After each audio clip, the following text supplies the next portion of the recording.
நம்ம கம்பை வச்சு நிறைய ரெசிபி பார்த்துருப்போம். ஆனால் இந்த மாதிரி கொஞ்சம் டிஃப்ரெண்ட்டாக அதே சமயம் ஹெல்த்தியாகவும் ஒரு வாட்டி செஞ்சு பாருங்கள். ரொம்ப டேஸ்ட்டாகவும் இருக்கும், அதே சமயம் ரொம்ப ஹெல்த்தியாகவும் இருக்கும். குழந்தைங்கள்லேருந்து பெரியவங்க வரைக்கும் எல்லாருமே சாப்பிட்லாம்.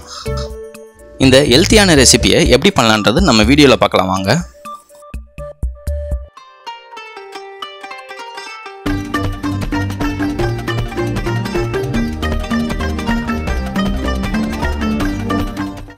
ஃபஸ்ட்டு கம்பு ஒரு 1/4 கிலோ அளவு எடுத்துக்கோங்க. எடுத்துகிட்டு தண்ணி விட்டுட்டு நல்லா இதை க்ளீன் பண்ணி வச்சுக்கோங்க. க்ளீன் பண்ணிவிட்டு இந்த தண்ணியெல்லாம் இருத்து தனியாக எடுத்து வச்சுக்கோங்க.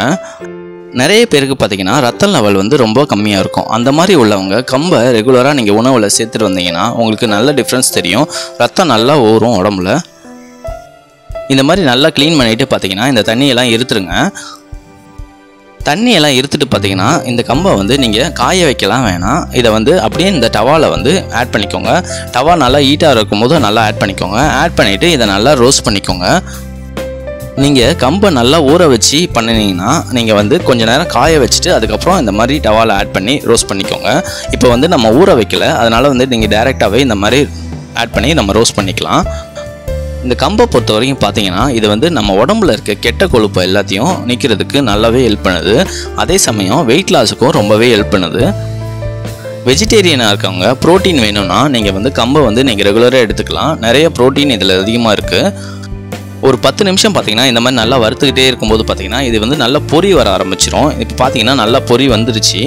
இந்த டைம் பார்த்தீங்கன்னா இதை எடுத்து ஒரு 10 நிமிஷம் நல்லா காய வச்சுருங்க. காய வச்சுட்டு பார்த்தீங்கன்னா இதை ஒரு மிக்ஸி ஜாரில் ஆட் பண்ணிக்கோங்க. இந்த கம்பு வறுக்கிற பக்குவம் பார்த்தீங்கன்னா நல்லா பொரி வர அளவுக்கு நல்லா வறுத்துக்கோங்க. நம்ம சோளம் வறுக்கும்போது நல்லா பொரிஞ்சு வரும் பார்த்தீங்களா, அந்த லெவலுக்கு நல்லா வறுத்துக்கோங்க. இதை நல்லா அரைச்சி எடுத்துக்கோங்க. இது அரைக்கிற பக்கம் பார்த்தீங்கன்னா ரொம்ப பவுடராக அரைக்க வேணாம், கொஞ்சம் நரநரன்னு இருக்க மாதிரி அரைச்சிக்கோங்க. அப்போ தான் நமக்கு சாப்பிட்றதுக்கு நல்லாயிருக்கும். அரைச்சிட்டு பார்த்தீங்கன்னா இந்த மாதிரி ஒரு பாத்திரத்தில் இதை மாற்றி வச்சுக்கோங்க.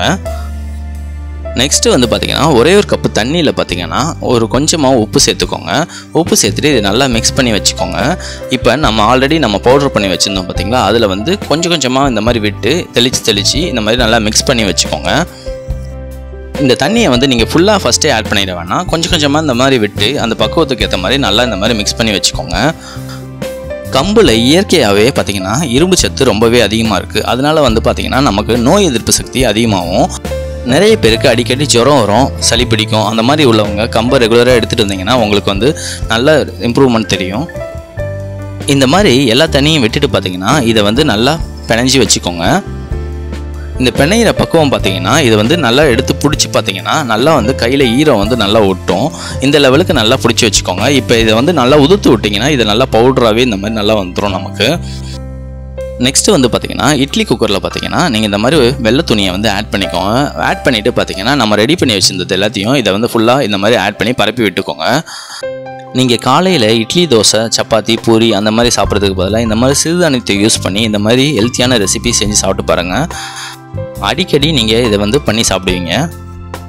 எல்லாத்தையும் ஆட் பண்ணிவிட்டு இந்த சுற்றி இருக்க துணியெல்லாம் சுற்றி மூடி வச்சுருங்க. மூடி வச்சுட்டு இட்லி குக்கரை ஃபுல்லாக மூடிடுங்க. மூடிட்டு ஒரு 15 நிமிஷம் நல்லா குக் பண்ணிவிடுங்க.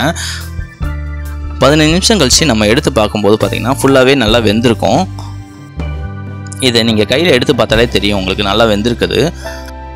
நீங்கள் கம்பை நல்லா ஊற வச்சு பண்ணணும்னு நினச்சிங்கன்னா இதை 15 நிமிஷம்லாம் குக் பண்ணணும்னு அவசியம் இல்லை. இதை 5லேருந்து ஒரு 10 நிமிஷம் வரைக்கும் வச்சாலே போதும், நல்லா வெந்துடும்.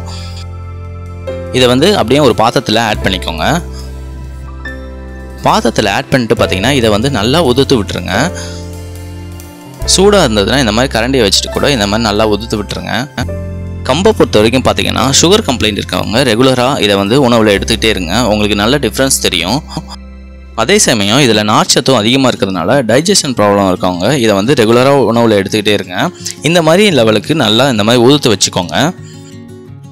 இந்த மாதிரி லெவலுக்கு நல்லா இதை உதுத்து வச்சுட்டு பார்த்தீங்கன்னா ஏலக்காய் தூள் ஒரு பிஞ்ச் அளவு சேர்த்துக்கோங்க. அதுக்கப்புறம் பார்த்தீங்கன்னா நாட்டு சக்கரை பார்த்தீங்கன்னா உங்களுக்கு இனிப்பு எவ்வளோ தேவையோ அந்த அளவுக்கு சேர்த்துக்கோங்க. நெக்ஸ்ட்டு பார்த்தீங்கன்னா தேங்காய் துருவல் பார்த்தீங்கன்னா இதை கொஞ்சமாக சேர்த்துக்கோங்க. எல்லாத்தையும் ஆட் பண்ணிட்டு பார்த்தீங்கன்னா இதை நல்லா மிக்ஸ் பண்ணி வச்சுக்கோங்க.